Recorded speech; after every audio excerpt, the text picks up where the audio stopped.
Welcome to my new blog. તો આજે હું તમને સેવૈયા પાક, રાજાશાહી સેવૈયા પાકની રેસીપી આપવાની છું.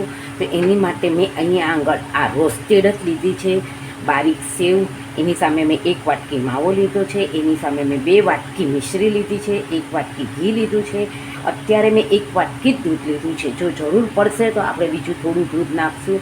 અને આ ગાર્નિશિંગ માટે પિસ્તા લીધા છે. આપણે હંમેશા સેવૈયાનો દૂધ પાક બનાવીએ છીએ અથવા સેવૈયાની બિરંજ બનાવીએ છીએ, પણ આ રાજાશાહી સેવૈયા પાક છે જે તમે ઇઝીલી ઘરમાં બનાવી શકો છો. આ મેં મોળો દૂધનો માવો કાઢી લીધો છે, જેની રેસીપી હંમેશા હું પેંડા માટે આપું છું. હું ઘણી બધી રેસીપીમાં લગભગ ફ્રેશ માવાનો જ ઉપયોગ કરું છું, પણ મેં આ વખતે આ માવાને મોળો રાખ્યો છે. તો હવે હું આ રોસ્ટેડ જ છે સેવ, તો પણ થોડુંક ઘી મૂકી અને એમાં એને સાતળી લઈશ. મેં આમાં આજે વાટકીના માપ પ્રમાણે 1 વાટકી જે ઘી લીધેલું એમાંથી મેં 1 ટેબલ સ્પૂન જેટલું જ ઘી આમાં પધરાવ્યું છે. હવે હું આમાં આ જરાક 5 મિનિટ માટે આને સેવને રોસ્ટ કરી લઈશ. આને મેં 2 મિનિટ માટે જ રોસ્ટ કરી છે. હવે હું આમાં દૂધ પધરાવી દઈશ. મેં અત્યારે હું આટલું દૂધ પધરાવું છું અને દૂધ એબ્ઝોર્બ થાય પછી હું એમાં મિશ્રી પધરાવી દઈશ. આ મેં જે મિશ્રી પધરાવી છે આપણે એને અત્યારે હું એને આની હારે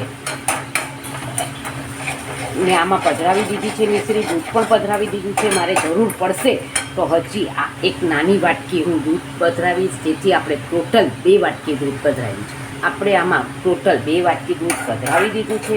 હવે હું આ મિશ્રી આપણી ઓગળી જશે પછી એમાં માવો પધરાવીશ અને પછી એને ગોટી પડતું થવા દઈશ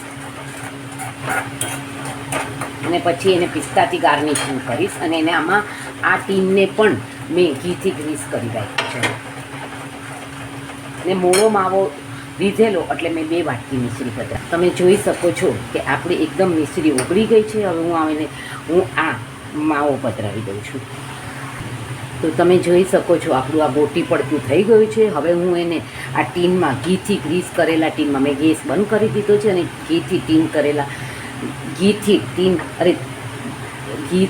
ઘીથી ગ્રીસ કરેલા ટીનમાં એને પધરાવી દઈશ. તો આપણું આ બાદશાહી સેવૈયા પાક તૈયાર છે. હવે હું આને પિસ્તાથી ગાર્નિશિંગ. તો તમે જોઈ શકો છો મેં કાપા પાડી નાખ્યા છે. હવે હું એને 10-15 મિનિટ માટે ઠરવા દઈશ અને પછી એને એક ડીશમાં લઈ લઈશ. એકદમ ફાઇન થઈ ગયું છે, સરસ કાપા પડી ગયા. તો તમે જોઈ શકો છો આપણા એકદમ આ બાદશાહી સેવૈયા પાક તૈયાર છે. Thank you for watching my video. Like, share and subscribe. C you tomorrow. Easy to make. Thank you so much.